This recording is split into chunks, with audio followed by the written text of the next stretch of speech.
If you've been looking for a job and haven't heard back, I want to give you some information to help you understand what exactly has been happening. Hi, my name is Jonathan. I want to help you build wealth. Make sure you follow me for more. The first thing I want to help you understand is we need to go back to the last 4 years. We're going to look at 2020, 2021, 2022, and then to the present.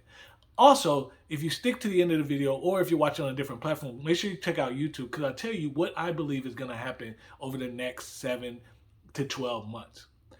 So the first thing you got to realize is in 2020, what happened? COVID happened, a pandemic. And while this is something that we had never seen before, we often don't understand the impacts that it had. Well, after the shutdown, the government started pouring more cash into the economy. The Fed lowered the interest rate drastically to 0 to 2%, 0 to 0.50% range. And what did that do?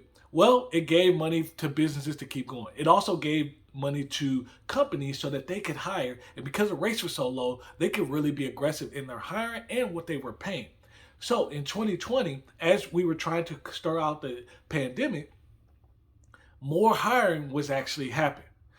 2021, you started to see the calmness of that big refinance boom. The Fed started to raise rates to really start to taper down the activity of all the cash that they were putting in to prop up the economy. Second thing was housing, refinance, the mortgage industry specifically was beginning to slow, and it was turning more into a frenzy because not as much housing was on the market to meet the demand. The fact of the matter was already you start to see slowdowns in pockets of the economy, and so hiring began to slow. But in 2021, it was actually a good season to transition to a job as you move into 2022.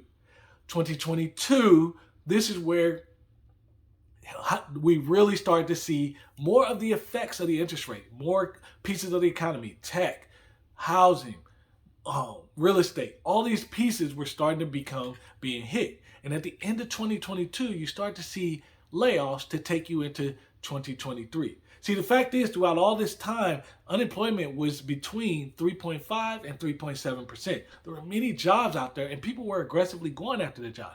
But in 2022, towards the end of 2022, the fourth quarter, October, November, December, that's when layoffs started to peak in. And then 2023, our current year, that's where layoffs really start to take over. So we went from an employee demand to an employer demand, which is what you're in now. Fact is, part of that plan with the Fed was many actual postings could be taken back, as well as job losses. The only problem with that is unemployment never really reached to the 4%, which was a forecast expectation. So now you're getting towards the end and you're in restrictive territory of those rates, which rates affect how people at the pace of which people can hire. But now what's being priced into next year is rate cuts. And that's a logical assumption because you're in restrictive territory and we're only supposed to stay in restrictive territory till we see meaningful, consistent decreases on the actual inflation. I know this is a lot of data to come at you, but the simple point I want you to make is if you were looking for a job or if you have been looking for the past year or even just 6 to 12 months, you've seen a difficulty wherein typically you would find a job comparable to what you had or more in 6 months. Well, this is a different market. You can't apply those same statistics. What you can do is start to look out and be like, okay, how or when should I see this market change? Me personally, I believe this year is simply the resetting, meaning you'll see layoffs, you'll see changes in the market, but not as much hiring. The reason for that is because people are still laying off and we're going into the 9th month of the year. So as you get towards the end of the year, that will give you a better pace at which, they are going to start cutting rates. If rates are beginning to get cut, that means more hiring can occur. And that takes me to 2024 is when I believe actual meaning can happen in the labor market if you've been looking. Well, what does that mean, Jonathan? I've been looking for a job. I got to pay my bills now. What it means for is if you can realize this, you'll see that your time is not spent trying to apply, not best spent trying to apply to so many jobs in the labor pool, but rather looking at what opportunities can I have to so I can weather the storm? Can I do some sort of contract work? Can I do some sort of gig work? Something that may be temporary, but it will help me weather this storm right now. I tell you this because if you're getting rejections all the time, and the rejections that most people, well, if you do 800 apps, you'll probably see a lot more decline. But the fact is, if you were looking at some of these rejections, a big pocket of them are saying job is on hold. We decided not to hire for this no more. You're seeing that a lot more frequently than just a decline. It's important that you understand that there are many things you can do. And yes, if you have a strong network of people, you could possibly be that person to get a hand-to-hand referral. But the fact of the matter is, I think it's illogical to believe that a company that's laying off has more room to hire when they're still trying to forecast what's going to be the government's next step, the Fed's next step.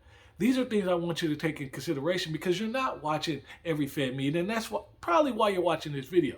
Because I look at all that information, and it's really more to help you understand, like, okay, this is what's happened to me. I've been laid off, fired, whatever the case may be. I lost the income.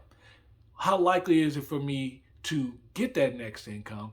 And if I need money, what would be my next best course of action? In my honest opinion, especially with the toll that it can take on your mental health, is look for opportunities to have more gig and contract work. Learn, give something that gives you space to learn a skill that you've been putting on the back burner to come out in gangbusters, like I said, going into 2024. Because as already people are starting to price in rate cuts because inflation is still moving down at a consistent pace. And once the Fed sees that, they will begin their process of rate cutting appropriately to match the speed of the drawdown of inflation. It's important that you understand all these different things. And I know it can be tough to navigate because you have bills knocking down your door. But understanding what's likely can help you formulate the right plan. Hi, my name is Jonathan. I really want to help you build your wealth. And navigating these storms is how you go along the journey. Follow me for more.